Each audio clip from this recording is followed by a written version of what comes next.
बिस्मिल्लाहिर्रहमानिर्रहीम। स्टूडेंट्स, हमारा आज का टॉपिक है हमारा नया chapter chemical kinetics. What is chemical kinetics? तो केमिकल काइनेटिक्स फिजिकल केमिस्ट्री का वो ब्रांच है जिनमें तीन चीजों को स्टडी किया जाता है अबाउट अ रिएक्शन के रेट को स्टडी करना, फैक्टर्स जो रिएक्शन के रेट पे असरअंदाज होते हैं, और रिएक्शन का मैकेनिज्म स्टडी करना। Mechanism of a reaction means वो रास्ता जिससे रिएक्टेंट गुजर के प्रोडक्ट में चेंज होते हैं, किन मराहिल से रिएक्टेंट ने पास होना है और अपने डेस्टिनेशन तक, अपनी मंजिल तक पहुंचना है। उसके रास्ते में कौन कौन सी चीजें आती हैं कि रिएक्टेंट को ये हुआ, फिर ऐसा हुआ, फिर यूं हुआ, तब जाके वो अपने घर पहुंचा।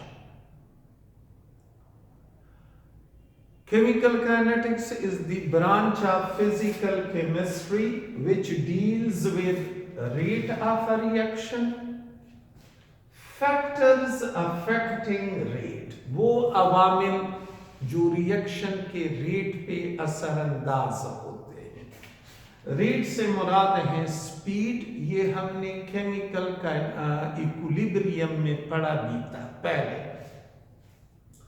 एंड मैकेनिज्म का मतलब है किस रास्ते से, किन तकलीफात से रिएक्टेंट गुजरा और वो प्रोडक्ट में चेंज हुआ। रिएक्टेंट का किस्सा कि रिएक्टेंट किस तरह से प्रोडक्ट में चेंज हुआ। केमिकल काइनेटिक्स इंपॉर्टेंट होता है इंडस्ट्रियल पॉइंट ऑफ व्यू से, इंजीनियरिंग पॉइंट ऑफ व्यू से और बायोलॉजिकल पॉइंट ऑफ व्यू से। इंडस्ट्रियल पॉइंट ऑफ व्यू से ये कैसे इंपॉर्टेंट है? तो इंडस्ट्री के अंदर रिएक्शन के स्पीड को ऐसा रखना है कि आपके पास ढेर सारा प्रोडक्ट बने, यानी प्रोडक्ट पे खर्चा कम हो ताकि वो लोग खरीद सके वो प्रोडक्ट जो इंडस्ट्री के अंदर बनता है। इंजीनियरिंग के साथ किस तरह से ये रिलेटेड है? तो जिस वेसल के अंदर, जिस कंटेनर के अंदर रिएक्शन करवाना है, अगर उस रिएक्शन का रेट बहुत ज्यादा तेज है तो खदशा होगा कि ये कंटेनर कहीं फट न जाए। तो इंजीनियर्स उस कंटेनर को मजबूत बनाता है, मटेरियल वो मजबूत यूज करता है कि कहीं रिएक्शन के वक्त वो मटेरियल टूट न जाए, उसे जंग न लगे। हमारी बॉडी के अंदर जो रिएक्शंस होते हैं उनकी स्पीड भी, यानी उनका रेट भी मुनासिब होना चाहिए। ऐसा ना हो कि हम 2 रोटियां खा लें और विद इन फ्यू मिनट्स वो बॉडी के अंदर डाइजेस्ट हो जाए। मतलब हमारा मकसद हो सिर्फ रोटी खाना, न काम का, न काज का, बंदा दुश्मन अनाज का। तो इन तीनों फील्ड्स के लिए केमिकल काइनेटिक्स का नॉलेज जरूरी है। So we will discuss each and every term one by one. First of all, rate of reaction. Rate of reaction or speed of a reaction. Rate of reaction, if you remember, ये हमने chemical equilibrium में 3 तरह से define किया था। पहला definition इसका हमने यू किया था कि 1 सेकंड के अंदर रिएक्टेंट के मोलर कंसंट्रेशन में जितनी कमी आ जाए, या 1 सेकंड के अंदर प्रोडक्ट के मोलर कंसंट्रेशन में जितना इजाफा हो जाए, या तीसरा डेफिनेशन 1 सेकंड के अंदर रिएक्टेंट या प्रोडक्ट के मोलर कंसंट्रेशन में जितना चेंज आ जाए।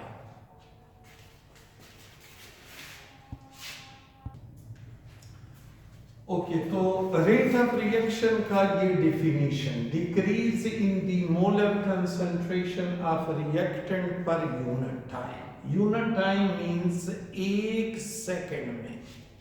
चूंकि टाइम का SI यूनिट सेकंड है, therefore we will consider SI unit.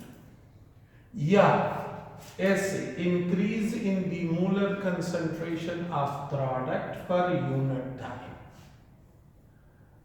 Reactant के मोलर कंसंट्रेशन में कमी 1 सेकंड में, या प्रोडक्ट के मोलर कंसंट्रेशन में इंक्रीज 1 सेकंड में, या जब टाइम बढ़ता है तो रिएक्टेंट का मोलर कंसंट्रेशन भी चेंज होता है, प्रोडक्ट का मोलर कंसंट्रेशन भी चेंज होता है। एक में जितनी कमी आएगी दूसरे में उतना इंक्रीज आएगा। तो यू भी डिफाइन कर सकते हैं, change in the molar concentration of reactant or product per unit time. तो rate is equal to delta C divided by delta T, या delta X by delta T. Delta C means change in concentration, तो delta X का मतलब भी है change in concentration per unit time. Units rate के क्या होंगे? Units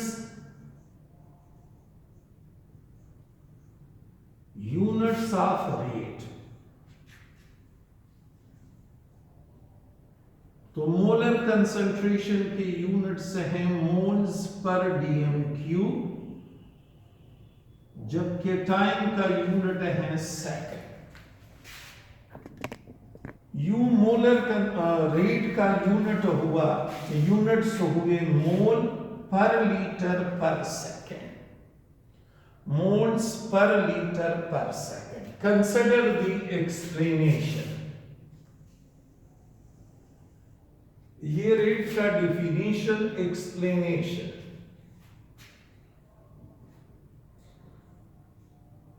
Consider this particular reaction, NO2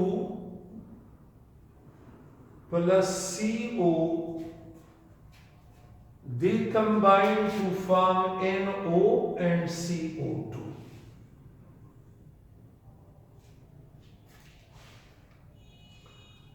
NO2 carbon monoxide को ऑक्सीडाइज करता है, यानी ये इसे ऑक्सीजन दे देता है, तो ये खुद नाइट्रिक ऑक्साइड बनता है, जबकि कार्बन मोनोऑक्साइड कार्बन डाइऑक्साइड बनता है। ये एक रिएक्शन है। इसका एक मोल आपस में रिएक्शन करते हैं, तो एक मोल ये बनता है और एक मोल ये बनता है। सपोज करता हूं when time is equal to 0, time जब हो 0, टाइम 0 का मतलब है रिएक्शन अभी शुरू नहीं हुआ। टाइम 0 मीन्स रिएक्शन अभी शुरू नहीं हुआ। हमारे पास रिएक्टेंट की क्वांटिटी होगी मैक्सिमम ज्यादा,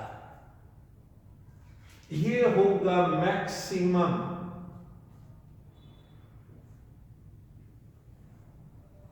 जबकि ये होंगे 0।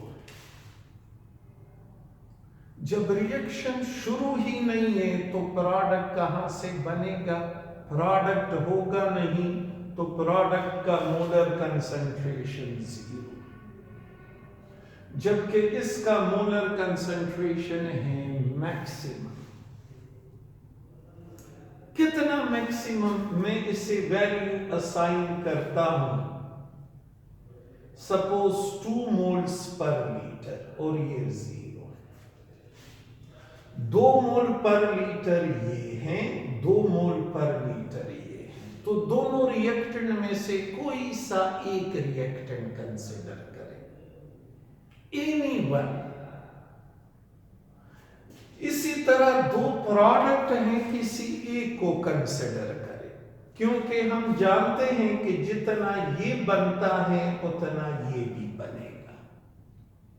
अगर मैं आपसे कहूं इस रिएक्शन के दौरान 0.5 मोल कार्बन डाइऑक्साइड बना, 0.5 मोल, तो ये कितना बना होगा? ये भी 0.5 मोल बना। तो दोनों प्रोडक्ट में से किसी एक को कंसिडर करें। इसी तरह दोनों रिएक्टेंट में से भी आप किसी एक को कंसिडर करें। मैं इसे कंसिडर करता हूं, आप इसको कर सकते हो, कोई पाबंदी नहीं है। ये रिएक्शन मैंने स्टार्ट किया, रिएक्शन स्टार्ट हुआ, रिएक्टेंट आपस में रिएक्शन कर रहे हैं, प्रोडक्ट में चेंज हो रहे हैं। यूं रिएक्टेंट की क्वांटिटी में कमी आ रही है। सपोज मैंने 20 मिनट के बाद देखा, आफ्टर 20 मिनट्स,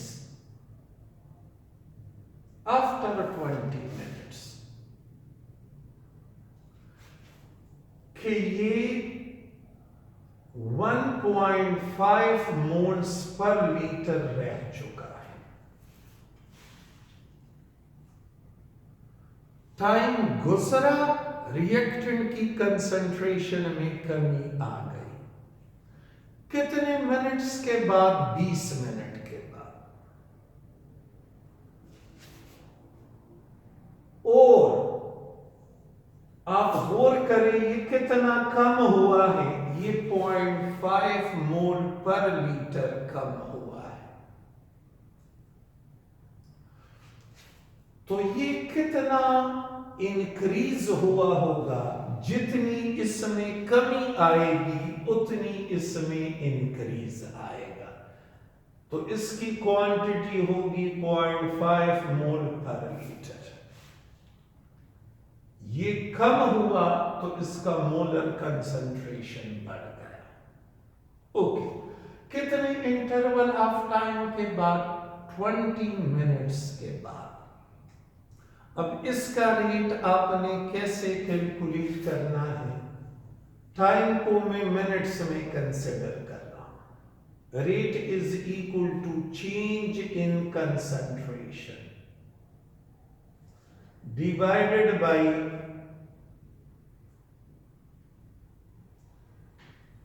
टाइम टेकन, यानी डेल्टा टी। ये इनिशियल कंसंट्रेशन है, शुरू वाला कंसंट्रेशन, और ये 20 मिनट के बाद वाला कंसंट्रेशन है। तो rate is equal to change in concentration को यू लिखेंगे C2 माइनस C1, यानी final concentration minus initial concentration. ये मैं रिएक्टेंट के रेस्पेक्ट से रिएक्शन का रेट मालूम करवा रहा हूं। तो C2 minus C1, what is this C2? C2 का मतलब है फाइनल कंसंट्रेशन और C1 का मतलब है initial concentration, divided by time taken, तो T2 माइनस T1। T2 का मतलब है ये और T1 का मतलब है ये। So rate will be equal to C2 ये है 1.5 माइनस ये C1 divided by T2 20 minus 0, तो इससे आएगा -0.5 divided by 20। Answer will be negative.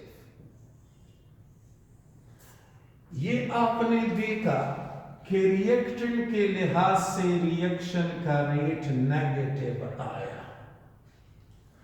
Negative means जूं जूं टाइम गुजरता है रिएक्टेंट के कंसंट्रेशन में कमी आती है। अब मैं इसी रिएक्शन का रेट मालूम करता हूं विद रिस्पेक्ट टू प्रोडक्ट। तो रिएक्शन का rate with respect to reactant जितना आया है बिल्कुल उतना विद रिस्पेक्ट टू प्रोडक्ट भी आएगा, लेकिन फर्क सिर्फ ये होगा कि रिएक्टेंट के लिहाज से रिएक्शन का रेट नेगेटिव, जबकि प्रोडक्ट के लिहाज से रिएक्शन का रेट होगा पॉजिटिव। रिएक्टेंट के लिहाज से रेट नेगेटिव आया। नेगेटिव कैसे? ये 1.5 कम है और ये 2 ज्यादा है। अब प्रोडक्ट के लिहाज से रिएक्शन का रेट आप देखें तो प्रोडक्ट मैंने ये कंसिडर किया है, rate is equal to C2 की जगह पे ये 0.5 माइनस C1 की जगह पे ये 0, T2 है 20 मिनट्स और T1 है ये 0।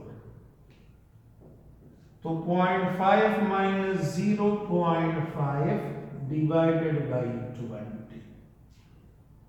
ये आप देखें जो रेट रिएक्टेंट के लिहाज से आया और जो प्रोडक्ट के लिहाज से आया वो दोनों न्यूमेरिकली सेम है। फर्क ये है कि ये नेगेटिव जबकि ये पॉजिटिव।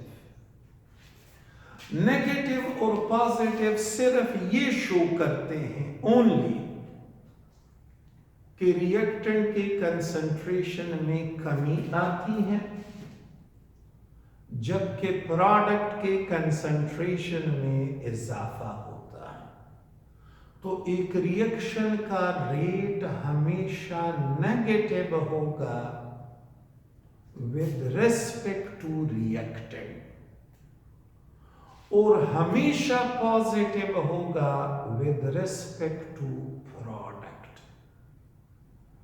रिएक्शन का rate negative with respect to reactant and positive with respect to product.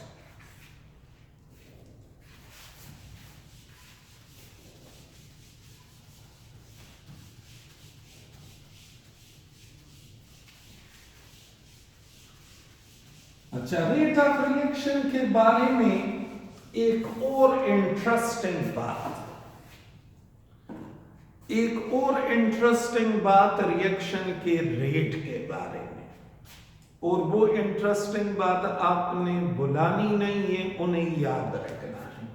ये आप देखें पहले 20 मिनट के अंदर रिएक्टेंट के मोलर कंसंट्रेशन में कितनी कमी आई है? 0.5 मोल पर लीटर।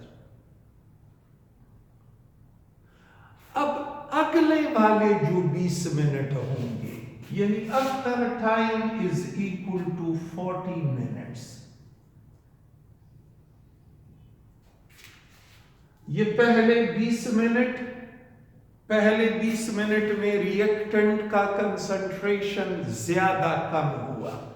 नेक्स्ट जो 20 मिनट होंगे उसमें रिएक्टेंट के कंसंट्रेशन में इतनी कमी नहीं आएगी, यानी शुरू में रिएक्टेंट ज्यादा एक्साइटेड होते हैं, रिएक्शन का रेट ज्यादा होता है, रिएक्टेंट तेजी से भागते हैं। रिएक्टेंट की ख्वाहिश होती है शुरू में कि वो जल्द प्रोडक्ट में चेंज हो जाए, लेकिन जब रिएक्शन शुरू हो तो फिर रिएक्टेंट सुस्त हो जाते हैं।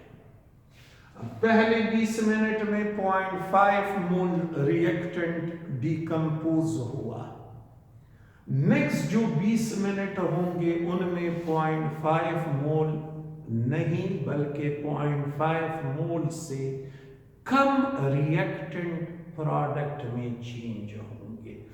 यानी शुरू में रिएक्शन का रेट ज्यादा होता है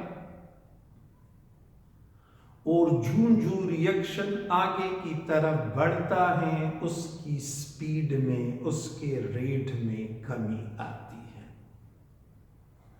और आखिरकार रिएक्शन का रेट 0 हो जाता है।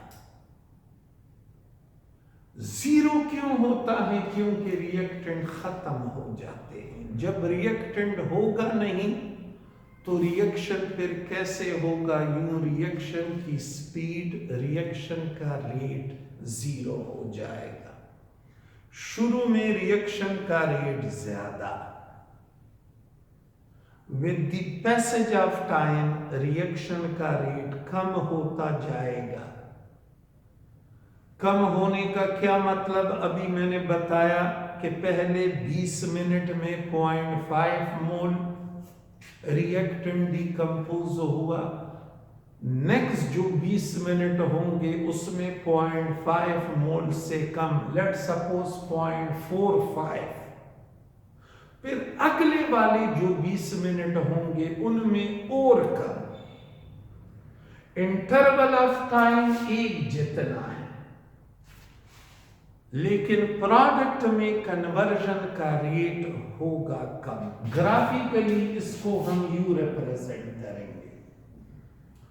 अगर हम कंसंट्रेशन ऑफ रिएक्टेंट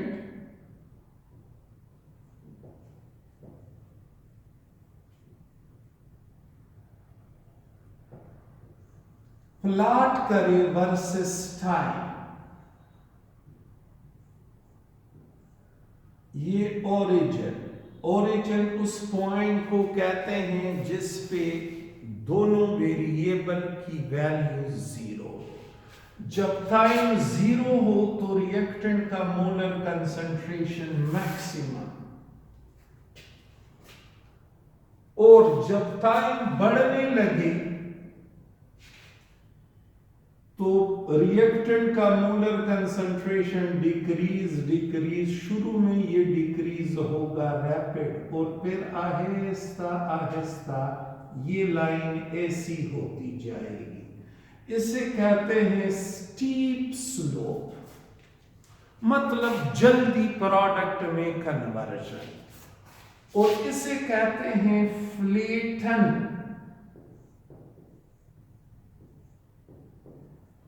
ये जो लाइन है ये फ्लेट होती जा रही है, मतलब प्रोडक्ट में कन्वर्जन कम। ये यूं ऐसी होती जाएगी और दूर जाके इस टाइम को टच करेगी। यहां पे ये रिएक्शन रुक गया, खत्म हुआ रिएक्टेंट पूरा का पूरा प्रोडक्ट में चेंज हुआ। अब आपने रेट मालूम करवाना है, रेट। तो इस कंसंट्रेशन एक्सेस पे कोई से 2 पॉइंट चूज करें। एक पॉइंट ये, इसे कहोगे C1, और दूसरा पॉइंट ये, इसे कहोगे C2। ये इनिशियल कंसंट्रेशन, ये फाइनल कंसंट्रेशन। ये कंसंट्रेशन है टाइम T1 पे और ये कंसंट्रेशन है टाइम T2 पे। तो rate will be equal to C2 minus C1 T2 minus T1। और आप देखोगे कि ये C1 ज्यादा है इस C2 से, C1 ज्यादा है इस C2 से, ये C1 है ये C2। Your answer will be negative.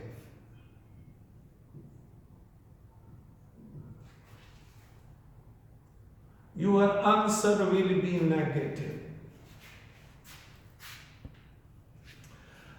So rate of reaction is always negative with respect to reactant.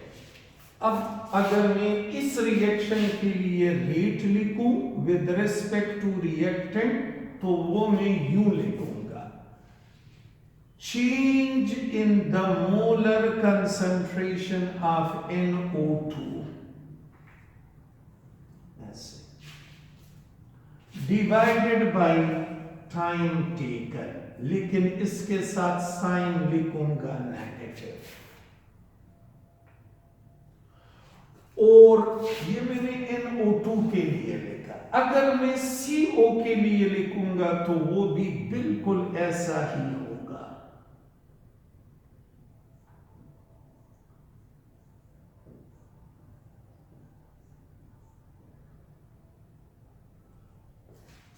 एक सेकंड में इन दोनों का ये मतलब है कि एक सेकंड में जितने इसके कंसंट्रेशन में कमी आती है उतनी कमी इसके मोलर कंसंट्रेशन में भी आती है।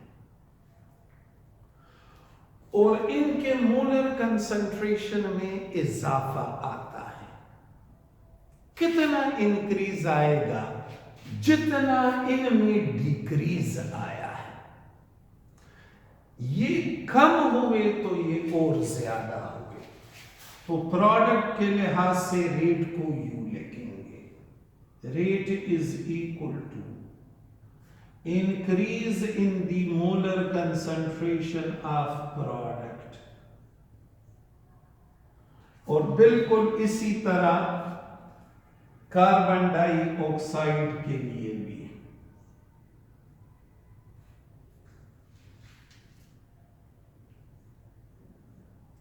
बिल्कुल इसी तरह कार्बन डाइऑक्साइड के लिए भी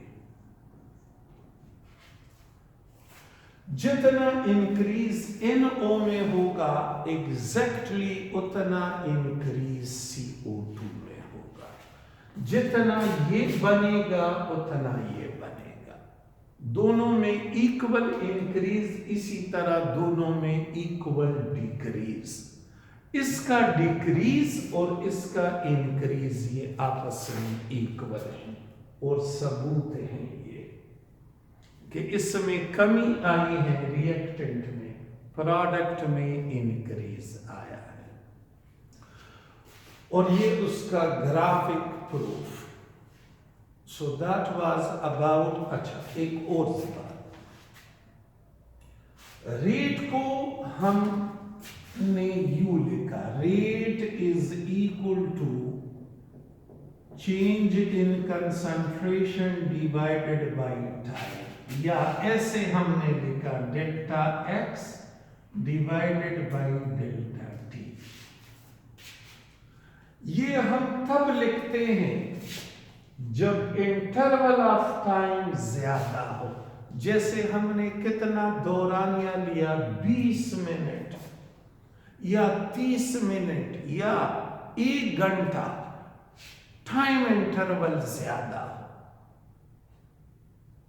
अगर टाइम इंटरवल बहुत कम हो, शॉर्ट, तो फिर रेट को कहा जाता है instantaneous rate. Come interval of time से मुराद है मैंने रिएक्शन शुरू किया और 20 सेकंड या 30 सेकंड या 1 मिनट के बाद देखता हूं कि कितना रिएक्टेंट कम हुआ है। तो ऐसी सूरत में जब इंटरवल ऑफ टाइम कम हो, रेट कहलाएगा इंस्टंटेनियस रेट। और इंस्टंटेनियस रेट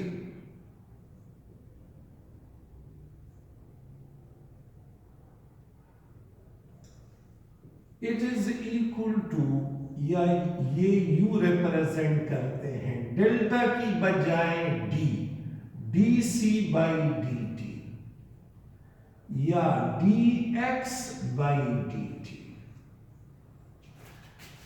इसमें और इसमें क्या फर्क?